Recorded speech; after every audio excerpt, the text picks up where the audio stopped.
సుఖపడుతుండేవాడు ఒక ధనవంతుడు ఉన్నాడు లోకంలో.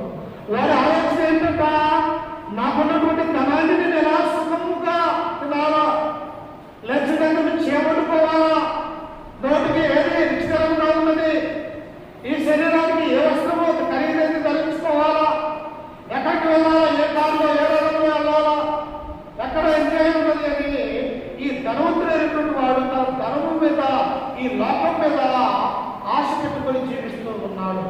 అందుకని అందరి ధరించే వస్త్రాలు ఎలాంటి అంట, గోదావరి వస్త్రాలు అంటే గొప్ప గొప్ప రాజులు వేసుకునే వస్త్రాలు అవి. ఆ వస్త్రాలు ధరించుకుంటూ వాడు ఎలా ఉన్నాడంటే బహుగా సుఖపడుతూ ఉన్నవాడు. అంటే వాడి యొక్క జీవితంలో ఏమి లేదంట, కష్టం అనేది లేదు.